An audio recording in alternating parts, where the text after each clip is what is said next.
चुनावी प्रचार के दौरान तेजस्वी यादव और पवन सिंह आमने सामने हो गए। लोगों को लगा कि अब दोनों के बीच महासंग्राम हो जाएगा। फिर तेजस्वी यादव ने ऐसा कुछ कर दिया कि जिसके दीवाने पवन सिंह भी हो गए।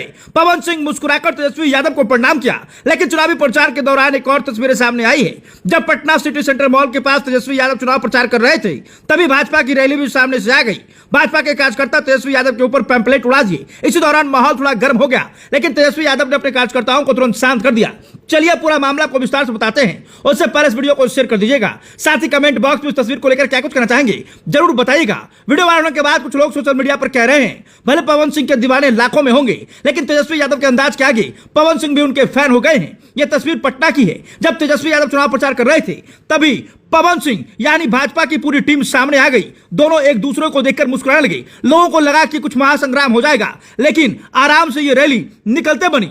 एक सड़क दो काफिले। बांकीपुर में आमने सामने आए तेजस्वी यादव और पवन सिंह। वीडियो हुआ वायरल। बांकीपुर चुनाव के प्रचार के आखिरी दिन पटना की सड़क पर तेजस्वी यादव और पवन सिंह के काफिले आमने सामने आ गए। वोटिंग से पहले सामने आई इस तस्वीर ने चुनावी चर्चा तेज कर दी है। बांकीपुर विधानसभा सीट पर 30 जुलाई को मतदान होना है, जबकि 3 अगस्त को मतगणना के बाद नतीजे घोषित किए जाएंगे। प्रचार खत्म होने से पहले सभी दलों ने पूरी ताकत झोंक दी है। बीजेपी ने शुरुआत में अभिषेक कुमार सिन्हा को उम्मीदवार बनाया था। उन्होंने 9 जुलाई को बिना नामांकन दाखिल किया था, लेकिन बाद में पारिवारिक कारणों और अन्य वजहों का हवाला देते हुए उन्होंने नाम वापस ले लिया। इसके बाद पार्टी ने नीरज कुमार सिन्हा को उम्मीदवार बनाया है, जिन्होंने 13 जुलाई को अपना नामांकन दाखिल किया। वहीं इस उपचुनाव में आरजेडी ने एक बार फिर रेखा गुप्ता को उम्मीदवार बनाया है और उनके ऊपर भरोसा जताया है। उनका कहना है कि बांकीपुर व्यस्त बहुल सीट है और इस बार जनता उन्हें समर्थन देगी। दूसरी तरफ जनसुराज के संस्थापक प्रशांत किशोर खुद चुनाव मैदान में हैं। उनका दावा है कि यह सिर्फ एक विधानसभा सीट का चुनाव नहीं, बल्कि मुख्यमंत्री सम्राट चौधरी के अब तक के कामकाज पर जनता की राय भी है।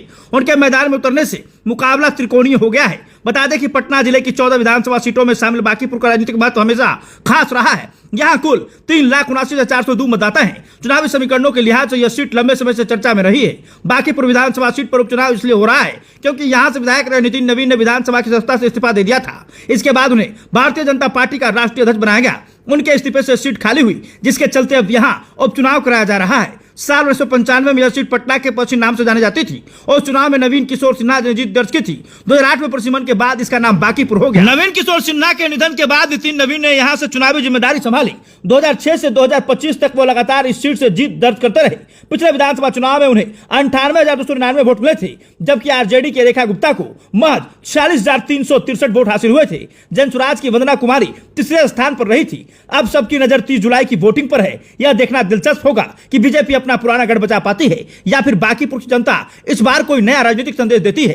टक्कर त्रिकोणीय है, इधर राजद, भाजपा और तीसरा प्रशांत किशोर। देखना यह होगा कि आखिर चुनावी मैदान में जीत किसकी हो।